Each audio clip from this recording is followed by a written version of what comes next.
Vous êtes sur TV Africa, madame, monsieur, bonjour et bienvenue dans Gatingo. La France a suspendu son aide au développement et appui budgétaire au Burkina Faso jusqu'à nouvel ordre. L'annonce est faite ce 6 août 2023 par le ministère des Affaires étrangères de la France. Les raisons de cette suspension sont pour l'heure inconnues. Les analystes sur le continent estiment que le soutien porté par le Burkina Faso au Niger dans le cadre du coup d'État pourrait être la cause. En début de semaine, le Mali et le Burkina Faso ont publié un communiqué de presse conjoint prenant clairement leur distance avec la position de la CEDEAO sur la situation nigérienne et affirmant que toute intervention militaire au Niger serait considérée comme une déclaration de guerre. Ceci alors que la France prônait un retour du président déchu Bazoum au pouvoir, y compris par la force comme le souhaite la CEDEAO. En novembre 2022, la France avait également suspendu son aide au développement au Mali. Le ministère des Affaires étrangères de la France avait justifié cette décision par un prétendu recours du Mali à la société privée militaire russe Wagner, une accusation rejetée par les autorités maliennes. Après la fin de son ultimatum donné aux nouvelles autorités militaires au Niger, la CEDEAO convoque de nouveau un sommet ce 10 août à Abuja au Nigeria. Ceci dans le but de discuter de la situation politique au Niger. La CEDEAO n'a pas été en mesure de déclencher l'opération militaire promise malgré l'expiration de l'ultimatum d'une semaine. Selon les confidences d'un commandant de la CEDEAO aux médias français LCI, la CEDEAO a besoin de plus de temps pour se préparer avant toute opération militaire au Niger. Le succès de l'opération dépendant de ces préparatifs.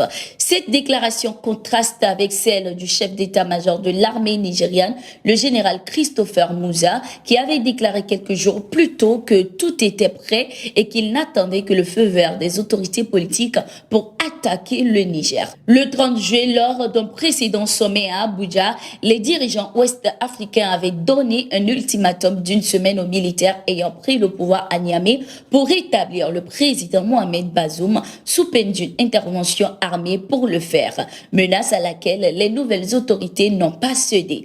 Elles se disent prêtes à défendre la souveraineté du Niger. Le CNSP est soutenu dans cette démarche par le Mali, la Guinée et le Burkina Faso. Au Niger, les nouvelles autorités militaires du pays ont mis fin ce 6 août aux fonctions de tous les conseillers à la présidence. Ce décret, signé par le président du CNSP, Abdourahmane Tiani, a été lu à la télévision nationale par le porte-parole. Par la même occasion, le CNSP a également mis fin aux fonctions de certains responsables de services rattachés à la présidence de la République. Écoutons le porte-parole. Décret mettant fin aux fonctions de certains responsables de services rattachés à la présidence de la République.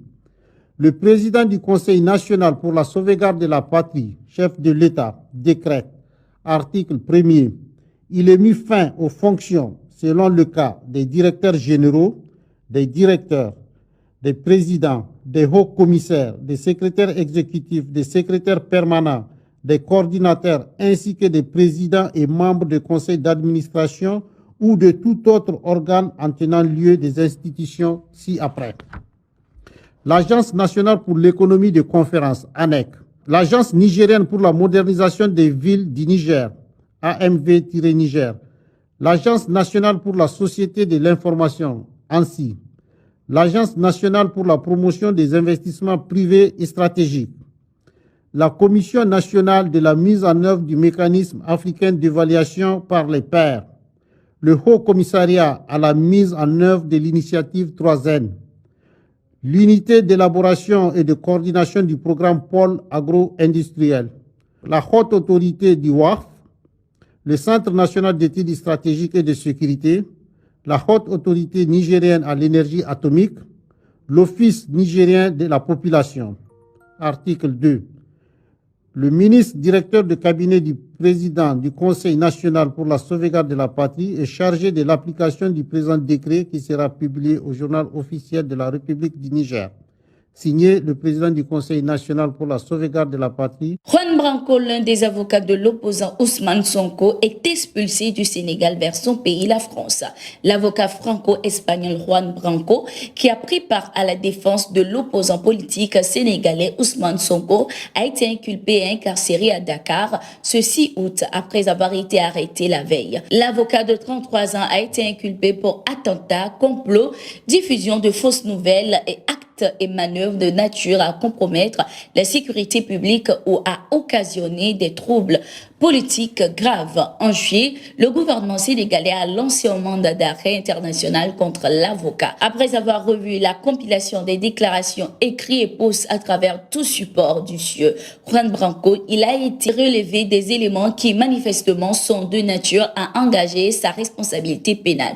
Aussi, le procureur de la République a-t-il décidé de l'ouverture d'une information judiciaire contre le susnommé pour plusieurs faits qualifiés de crimes et délits. Par conséquent, un mandat international a été requis à son encontre, pouvait-on lire dans le communiqué du gouvernement sénégalais. La France a également porté plainte contre l'avocat pour avoir mis en danger des fonctionnaires français au Sénégal en partageant leurs photos sur les réseaux sociaux lors des tensions de juin dans le pays. Juan Branco avait annoncé de son côté le 22 juin avoir déposé une plainte en France et une demande d'enquête à la Cour pénale internationale CPI de la Haye contre le président sénégalais Macky Sall pour crimes contre l'humanité. C'est tout pour le bulletin d'information de ce jour. Merci d'être resté avec nous. Nous sommes en continu sur nos différentes plateformes et sur notre site d'information, le www.toutafrica.com.